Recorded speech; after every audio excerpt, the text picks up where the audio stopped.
Assalamualaikum warahmatullahi wabarakatuh. Selamat pagi semuanya. Izin sebelum kita masuk bahasan materi pada hari ini, izinkan saya perkenalkan diri. Perkenalkan nama saya Muhammad Abiansa dengan NIM 2406035 dari jurusan Ekonomi Bangunan. Pada hari ini saya akan membahas tentang topik pembangunan yaitu tentang satu yaitu perspektif global. Mengapa topik ini penting untuk kita pelajari? Coba bayangkan sejenak setiap hari, lebih dari 7 miliar manusia di seluruh dunia penjuru dunia dibangun di pagi hari dan menjalankan kehidupan yang sangat berbeda-beda. Sebagian hidup dalam kemewahan, sementara hampir separuh penduduk dunia masih berjuang untuk sekadar memenuhi kebutuhan paling dasar, yaitu makan, tempat berlindung, dan akses kesehatan. Pertanyaannya yang muncul kemudian adalah apa sebenarnya kita maksud dengan pembangunan? Apa cukup dengan melihat angka pertumbuhan atau ada dimensi yang jauh lebih berbeda dari itu? Ini akan kita beda bersama-sama dalam proses ini.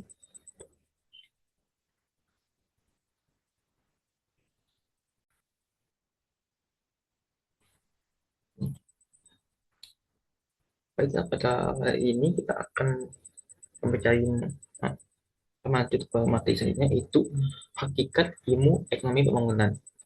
Ilmu Hakikat ilmu pembangunan dibagi atas tiga bagian, yaitu ilmu ekonomi tradisional, ilmu ekonomi politik, ilmu ekonomi pembangunan. Pada ilmu ekonomi tradisional itu memusatkan perhatian pada alokasi sumber daya produksi yang langka dan pertumbuhan optimal berkuat pada dunia kapitalis maju dalam pasar sempurna. Kedaulatan konsumen, perindustrian, harga otomatis, pengambilan keputusan berdasarkan marginal, laba swasta, serta keseimbangan di semua pasar produk dan sumber daya mengasumsikan rasionalitas dan orientasi murni materialitas, individualitas, serta kepentingan pribadi. Ke ilmu politik. Dalam politik beranjak dari jauh untuk mempelajari proses sosial dan kelembangan yang digunakan untuk kelompok-kelompok elit ekonomi dan politik guna mempengaruhi alokasi sumber daya, memusatkan perhatian pada hubungan antara politik dan ekonomi dengan penekanan khusus pada peran kekuasaan dalam pengambilan keputusan ekonomi, baik untuk kepentingan diri sendiri maupun masyarakat yang lebih besar. Ilmu ekonomi bangunan memiliki, maaf saya tidak lagi, baik ke selanjutnya, materi selanjutnya itu ilmu ekonomi bangunan. Ilmu ekonomi bangunan memiliki catatan yang luas lagi berkaitan dengan mekanisme sosial, ekonomi, politik, dan lembaga, baik publik maupun swasta, yang diperlukan untuk menghasilkan peningkatan yang cepat dan berskala besar. Bidang ini berkaitan dengan struktur ekonomi dan sosial negara berkembang, potensi equilibrium multiple ekubilia, serta pentingnya pertimbangan politik dan sosial dalam pengambilan keputusan ekonomi. Baiklah, kita masuk lanjut ke materi selanjutnya, yaitu arti penting nilai-nilai dalam ilmu ekonomi pembangunan.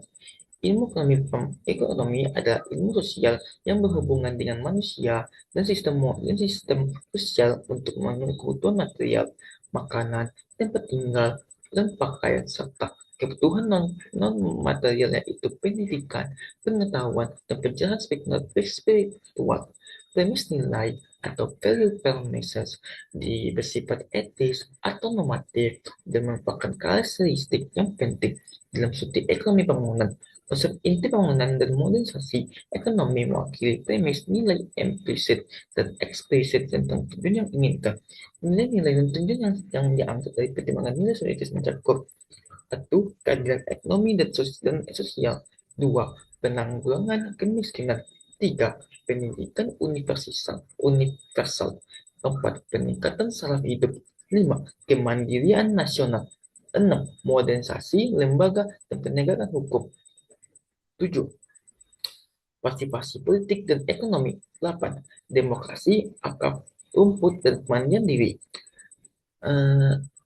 Ada juga beberapa beberapa juga, yaitu kita bahas tentang nilai-nilai nilai atau values, prinsip standar, atau kualitas yang dipandang penting yang diinginkan oleh suatu masyarakat atau kelompok di dalamnya. Dua, yaitu sikap antitude, yaitu keadaan pikiran atau perasaan individu, kelompok, atau masyarakat yang berkaitan dengan berbagai isu seperti kerja keras, menabung, atau keinginan yang memiliki kekayaan. Ketiga, lembaga institut, norma, kode perilaku, dan cara-cara yang umum diperbolehkan dalam melakukan sesuatu. Lembaga ekonomi adalah aturan yang mengaruhi interaksi manusia dalam kegiatan perekonomian. Baiklah, kita lanjut ke materi selanjutnya, yaitu perekonomian sebagai sistem sosial. Tuntunan, tuntunan untuk melangkah lebih jauh dari ekonomi sederhana. Ekonomi sosial adalah struktur organisasi dan lembaga suatu masyarakat yang mencakup nilai-nilai, sikap, struktur kekuasaan, dan tradisinya. Perekonomian dan sistem perekonomian, khususnya di negara berkembang, harus dipandang dalam perspektif yang lebih luas sebagai suatu sistem sosial secara keseluruhan, bahkan juga dalam proses internasional atau global. Pada faktor non-ekonomi yang harus dipertimbangkannya itu sistem terhadap kehidupan, kerja, dan otoritas, birokrasi publik dan swasta, hukum dan asimilasi, pola keamanan dan agama, tradisi budaya, dan sistem pemerintahan, otoritas dan integritas pemerintah, kata partisipasi masyarakat dalam pembangunan, kata fleksibel dan kelakuan kelas ekonomi sosial.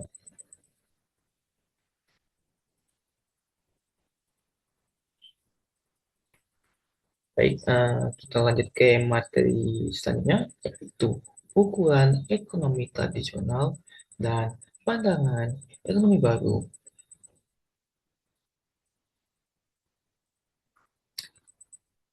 Ukuran ekonomi tradisional adalah pembangunan secara tradisional yang diartikan sebagai upaya mencapai tingkat pertumbuhan pendapatan per kapita yang berkelanjutan agar negara dapat memperbanyak output yang lebih dari laju pertumbuhan penduduk. Tingkat dan laju pertumbuhan pendapatan nasional bruto G atau disebut dengan GNI per kapita real, pertumbuhan moneter dari GNI per kapita dikurangi tingkat inflasi sering digunakan untuk mengukur kesejahteraan ekonomi penduduk keseluruhan, yaitu seberapa banyak barang dan jasa real yang bersedia untuk dikonsumsi dan investasi oleh rata-rata produk atau maksudnya rata-rata penduduk.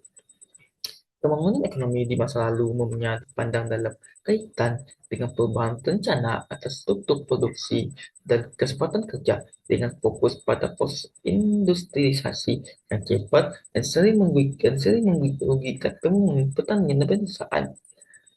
Termasuk ke maksudnya itu pandangan ekonomi baru pada tahun 1960-an dan tahun 1960-an menunjukkan bahwa meski negara-negara berkembang mencapai target pertumbuhan ekonomi, berubah perubahan ekonomi tingkat kehidupan sebagai bangsa masyarakat umumnya tidak berubah. Ini menunjukkan adanya salah satu dengan pengertian pembangunan yang sempit. Sejak dakwahsa pada tahun 1970-an, pembangunan ekonomi mulai didefinisikan ulang dalam kaitannya dengan upaya penanggulangan dan penyederhanaan kemiskinan, ketimpangan, dan pengangguran. Distribusi hasil pertumbuhan yang disatukan bersama yang yang diucapkan oleh Dunley Science berdasarkan pertanyaan dasar tentang arti bangunan. Apa terjadi dengan kemiskinan di negara itu? Yang kedua, apa yang terjadi dengan penganggurannya? Yang ketiga, apa yang terjadi dengan ketimpangannya? Jika ketiganya menurun, tidak tak dilakukan lagi bahwa pembangunan telah menunjukkan keberhasilan nyata. Baiklah, kita lanjut ke materi yang selanjutnya, yaitu pendekatan kapabilitas yang diterapkan oleh Amartya Sen. Yang digunakan Amartya mengatakan pertumbuhan ekonomi tidak boleh dipandang sebagai tujuan. Pembangunan harus lebih baik mematikan upaya peningkatan kualitas kehidupan yang terjalani dan kebebasan yang kita mati. Yang dikutip oleh Amartya Sen, pemenang Nobel Ekonomi pada tahun 1998. Pada konsep apa, apa, konsep kapabilitas dan keprofesian. Kemiskinan yang tidak dapat diukur hanya didasarkan pendapatan atau bahkan dengan utilitas. Yang paling penting bukan apa yang dimiliki seseorang, tetapi siapa yang bisa di apa dirinya yang apa yang dapat dilakukannya. Kapabilitas atau capability adalah kebebasan yang dimiliki seseorang dalam kaitan dengan pilihan keprofesian bergantung pada ciri-ciri pribadi dan tingkat kendalinya di atas komoditas tertentu. Keprofesian atau function adalah hal-hal yang berhasil dilakukan atau dicapai seseorang dengan komoditas dan karakteristik tentu yang dimilikinya, mungkin dari hal elementer seperti nutrisi yang cukup dan terhindar dari penyakit hingga kemampuan berpartisipasi dalam kehidupan bermasyarakat. Baiklah, eh, bagi pertamanya itu 5 sumber perbedaan antara pendapatan real dengan keunggulan aktual, yaitu pada integritas pribadi, perbedaan fisik, usia, jenis kelamin, dan kondisi kesehatan yang memengaruhi kebutuhan sumber daya. Dua, keberagaman lingkungan, yaitu kondisi iklim, risiko penyakit endemik, atau populasi yang mengalami kualitas hidup. Ketiga, variasi iklim sosial, yaitu kualitas tata kelola, tingkat kejahatan, dan norma sosial yang mengaruhi kesejahteraan. Keempat, perbedaan hubungan relasional, interaksi sosial yang menentukan berapa banyak pendapatan yang diperlukan untuk berpartisipasi dalam kehidupan komunitas. Yang kelima, distribusi dalam berkeluarga. Sumber daya, bagaimana sumber daya keluarga didistribusikan di antara anggotanya dan mengaruhi kesejahteraan individu. Nah, baiknya itu sekian dari pendekatan dari kapabilitas dari Amartya. Baiklah, kita lanjut ke materi selanjutnya, yaitu pembangunan dan kebahagiaan.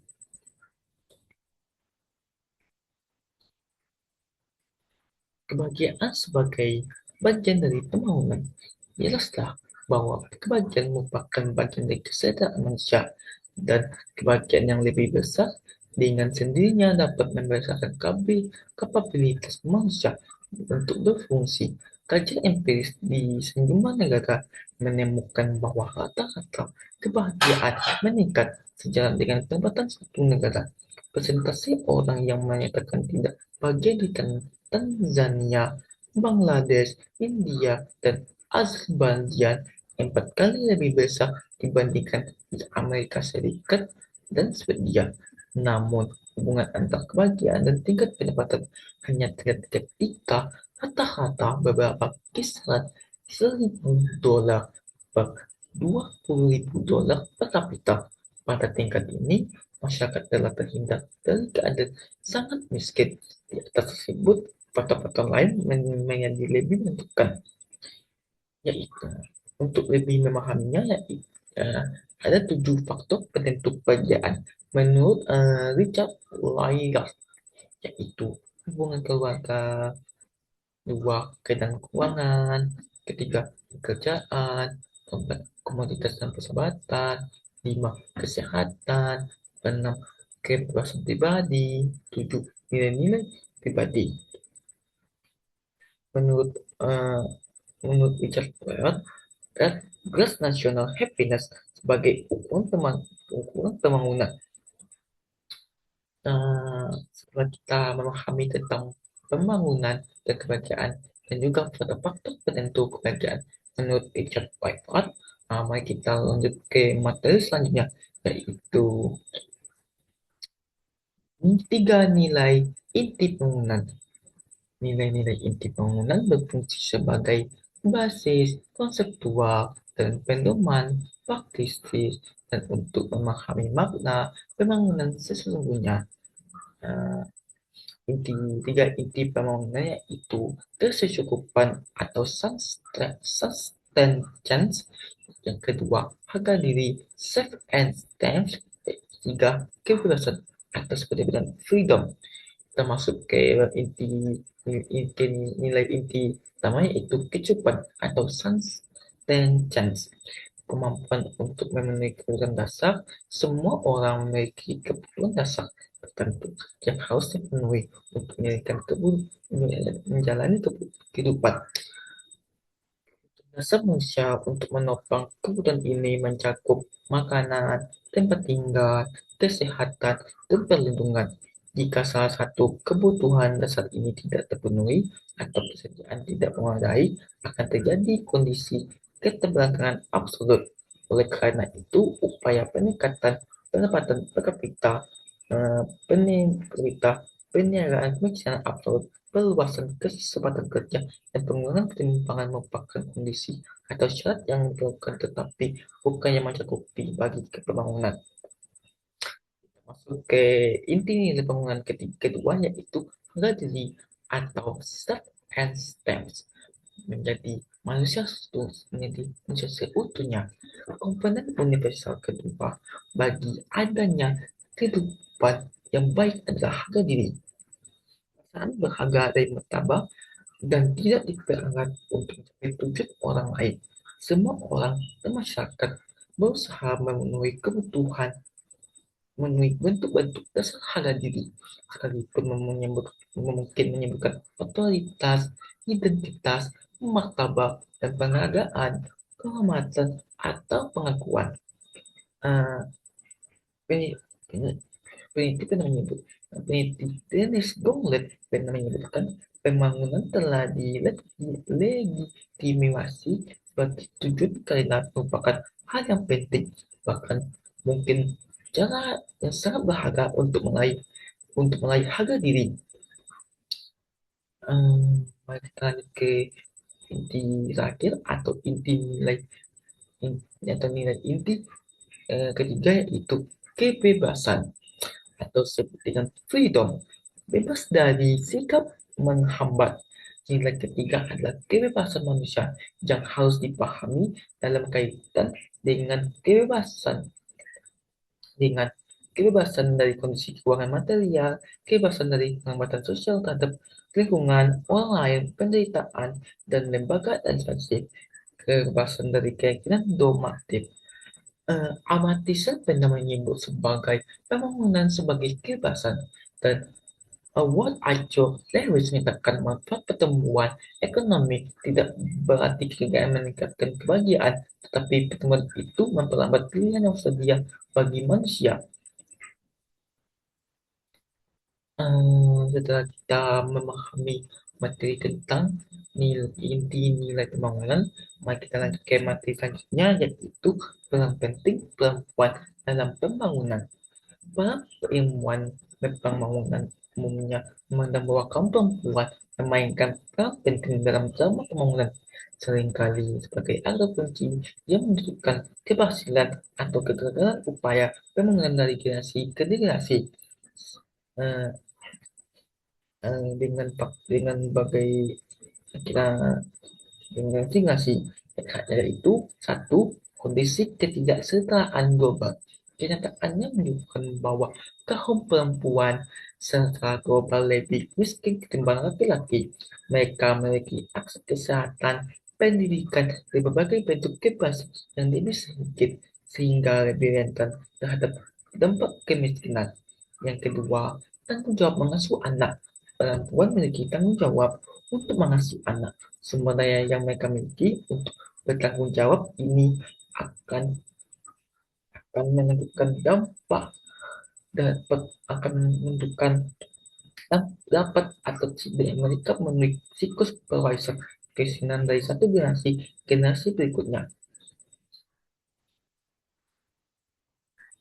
Yang ketiga, penggunaan penghasilan yang lebih efektif. Berbagai studi di negara berkembang menunjukkan bahwa kaum perempuan cenderung menggunakan lebih banyak penghasilan yang mampu diperoleh bagi kesehatan anak-anak mereka ketimbang kaum ayah, sehingga dampak lebih besar daripada penurunan kemiskinan antar generasi. Yang keempat, penerus nilai-nilai kehidupan. Kaum perempuan juga meneruskan nilai-nilai penting kehidupan kepada anak mereka. Oleh sebab itu, agar dapat menghasilkan dampak pembangunan yang lebih signifikan, masyarakat harus memperdayakan dan menginvestasikan sumber daya bagi kaum perempuannya. Setelah memahami uh, materi tentang peran pentingnya perempuan dalam pembangunan, mari kita lanjut ke materi selanjutnya, yaitu tiga tujuan utama pembangunan. Pembangunan adalah kenyataan fisik sekaligus keadaan mental atau state of mind dari suatu masyarakat yang melalui kombinasi tertentu dari proses sosial, ekonomi, dan lembaga memiliki cara untuk mewujudkan kehidupan yang lebih baik. Pembangunan di semua masyarakat setidaknya harus memiliki tiga tujuan berikutnya itu. Satu, peningkatan ketersediaan dan distribusi barang kebutuhan pokok. Peningkatan kesediaan dan perusahaan distribusi barang-barang kebutuhan hidup yang pokok seperti makanan, tempat tinggal, kesehatan, dan perlindungan kepada seluruh anggota masyarakat secara lebih merata dan berkeadilan. Yang kedua yaitu peningkatan standar hidup secara keseluruhan. Peningkatan standar hidup yang bukan hanya berupa peningkatan pendapatan, tetapi juga kesejahteraan lapangan kerja yang lebih baik, pendidikan yang lebih baik, serta perhatian yang lebih besar terhadap nilai budaya dan kemanusiaan. Hal ini tidak hanya meningkatkan kesejahteraan materi one brain, tetapi juga menumbuhkan harga diri individu dan bangsa. Yang ketiga itu perluasan pilihan ekonomi dan sosial bagi individu dan bangsa. Perluasan pilihan ekonomi dan sosial yang tersedia bagi kehidupan dan bangsa keseluruhan dan tidak hanya membebaskan mereka dari kangkungan sikap menghambat dan perasaan bergantung kepada orang dan negara bangsa lain, tetapi juga dari berbagai faktor yang menyediakan kebutuhan dan kesengsaraan.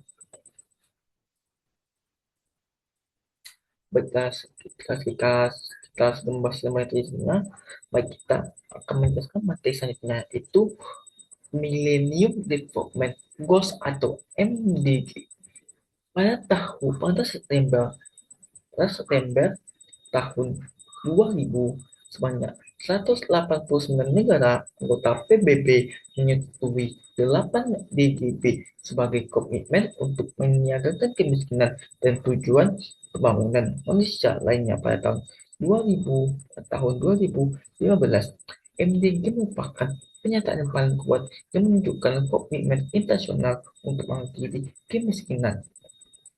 Satu, menuntaskan kemiskinan dan kelaparan, yaitu mengurangi separuh jumlah yang hidup dengan pendapatan kurang dari $1 per hari dan mengurangi hingga setengah jumlah orang yang menderita.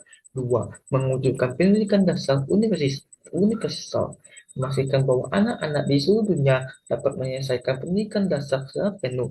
Ketiga, mendorong kesetaraan gender, menghapus ketimpangan gender dan dalam pendidikan dasar dan menengah pada tahun 2005 dan tidak dan di semua sejak pada tahun 2015. Tiga, mengurangi mortalitas anak, dua per tiga tingkat mortalitas anak-anak di bawah usia 5 tahun.